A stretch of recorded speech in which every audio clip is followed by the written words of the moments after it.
been a good day for Arsenal, I think it's fair to say. Jurriën Timber, medical, ongoing as we speak. Declan Rice, the same. New contracts for Saliba, Reece Nelson. If you're an Arsenal fan, you should be happy, as this man will prove. Harry Symeou, he's joining us now from the Chronicles of a Gooner podcast. Harry, I can't lie to you. We've got a little WhatsApp group here, the Transfer Insiders, and I saw your tweet about...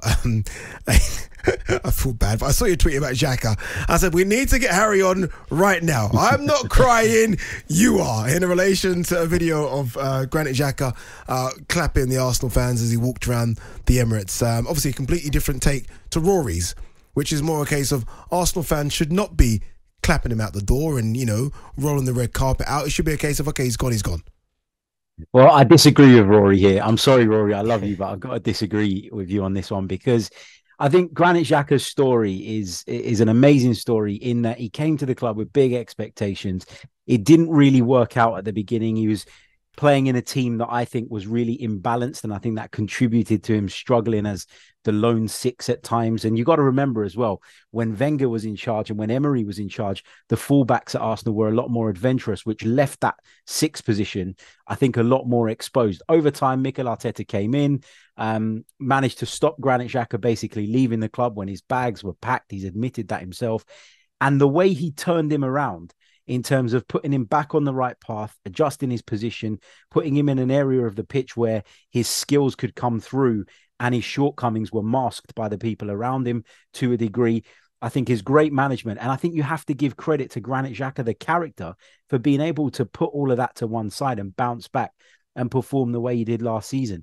To say that what Granit Xhaka did that day against Crystal Palace is unforgivable would suggest that you don't want there to be any emotion in football. And we sit here all the time and we say, there's no emotion in football anymore. The game's changed. Players are mercenaries, all of this stuff. You hear that stuff sort of bandied about so often. And I just think what Granit Xhaka did was exploded. He exploded after weeks of being given all sorts of grief from the Arsenal fan base. The Arsenal fans, in my opinion, were partly to blame for that incident, just as much as Granit Xhaka was. But for him to then turn that around, I think is amazing. And I think, we're all human. We can all lose our heads at certain points. And if he didn't care, he wouldn't have lost his head at all. So I think for him to have been able to put that to one side and bounce back the way he did was unbelievable. And the way he performed last season was incredible. He was one of the senior heads in a really young side.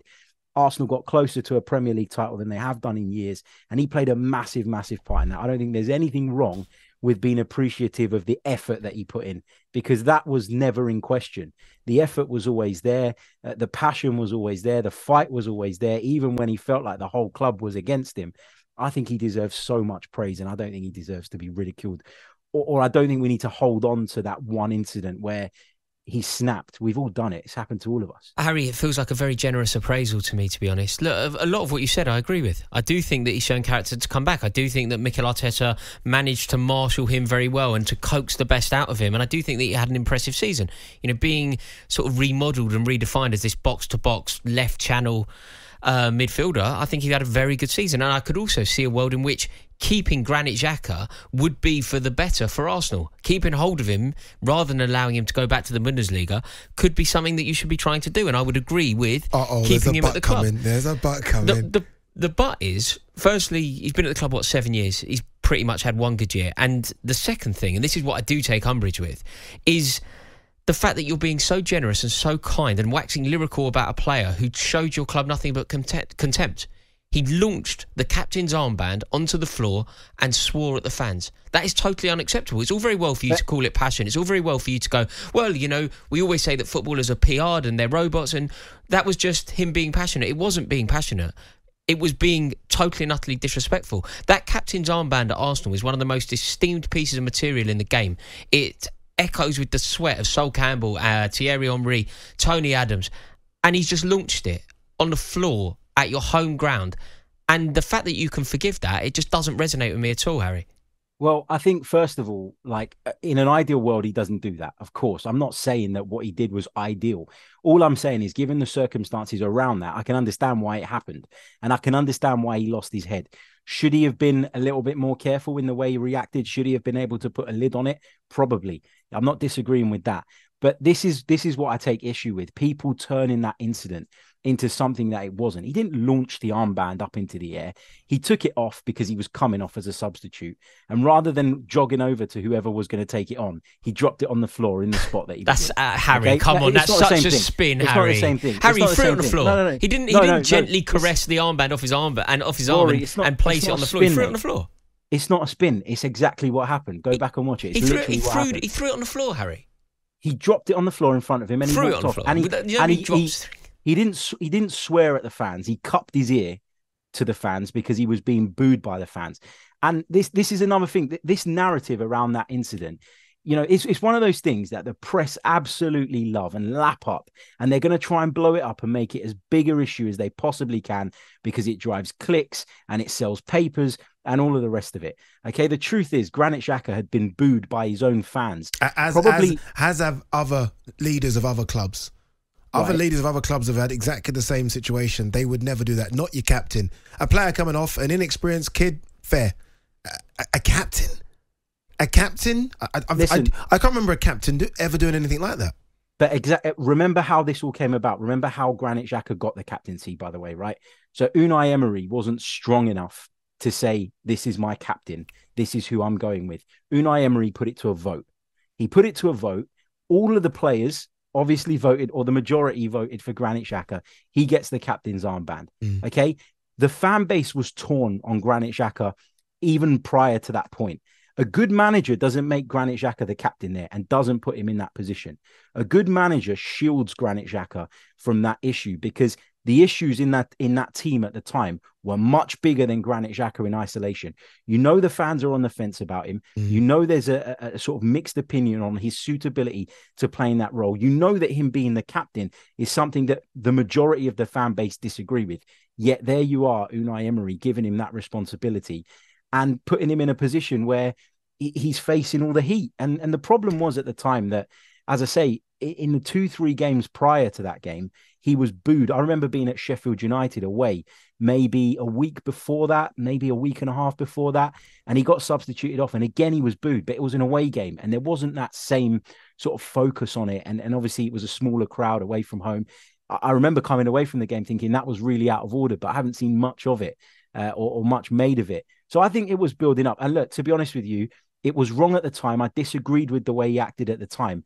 But look at the heart that he showed. Look at the effort he showed. Look at the professionalism to turn it around and be able to just put that to one side and get on with your game after all of that. It's his job, that should be getting paid to do that, isn't it? Yeah, that's his job. So is every footballer, but not all of them have a great attitude. Yeah, but this is Arsenal Football Club. Harry, it does seem to be a little lacking in principle here. If you as a midfielder for Arsenal show contempt to the armband, should there not be a principle here? Look, this isn't necessarily even an Arsenal thing. You know, Kepa Arrizabalaga, I was never a fan of Maurizio Sarri. I didn't like Sarri. I didn't think he was right for Chelsea, and he was the person that I refer to as not being a Chelsea man. However, he was the Chelsea manager, and therefore the office of Chelsea manager needs to be respected. When Kepa Arrizabalaga refused to come off the pitch, that was the moment that Kepa Arrizabalaga was done for me. You respect the office of Chelsea manager, and I don't care what Kepa Arrizabalaga has achieved since. He will never go down as an icon. I will never cry when he leaves, and ultimately I will be quite happy when he leaves. You being upset that Granit Xhaka is leaving, I kind of get it because he had a half-decent season. I think he could do a job for you next year. But it does feel a very generous assessment to me.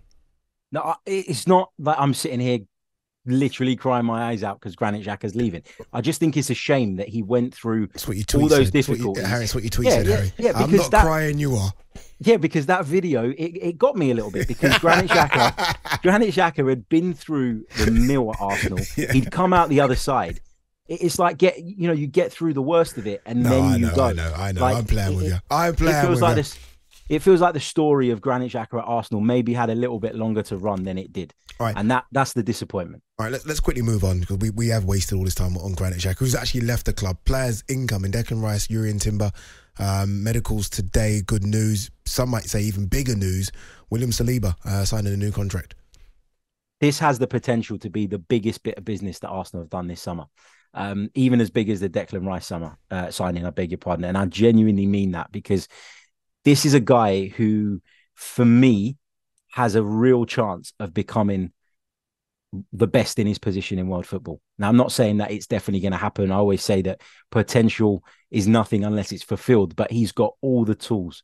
And the way he came into the Premier League and into the Arsenal side last season and just took it on like it was easy, like it was nothing. And the way that Arsenal fell off when, of course, he picked up that injury, I think tells you all you need to know about what a player this guy is. And to tie him down when there was doubt around whether he was going to want to stay because of what was reported as a sort of damaged relationship between him and Mikel Arteta, because of the way things happened at the beginning of Arteta's tenure, where he was sent out on loan and the period where he wasn't registered. To see him now sign a contract is massive, massive stuff. And if you watch the interview that he gave to the club and you watch sort of the announcement stuff, I mean, this is great PR from Arsenal, by the way, but William Saliba literally sits there and talks about how, you know, the loan moves were the making of him. And, you know, he suggests that although he didn't think it was the right thing at the time, it absolutely was. And it shows that he's got faith in the direction the club are moving in. And to tie him down, I think is huge. Really big bit of business, that. Yeah, you have to give Mikel Arteta the credit there, don't you? Like the fact that Mikel Arteta almost sacrificed that previous season in order to allow Saliba to flourish. I think he was voted player of the year in France. Give him that extra year, make sure that he's totally ready, like a coiled spring when he comes to the Premier League. Would you say that this business is as important and comparable to the signing of Declan Rice? Re-signing Saliba, making him an Arsenal player for the long haul, is as significant as anything else that you could possibly do this summer, isn't it? 100%. I was asked this question earlier today, and it took me a while to think about what I'd put top of the list of the business that Arsenal have done this season. You could certainly make a case that the Saliba contract is right up there because, as I say, I love Declan Rice. I think he's a great player. I think he'll do brilliantly for Arsenal. But William Saliba is someone I look at and I think he could genuinely be, at some point, the best in his position in world football. He's got all of the attributes, and I'm so excited to see where this goes.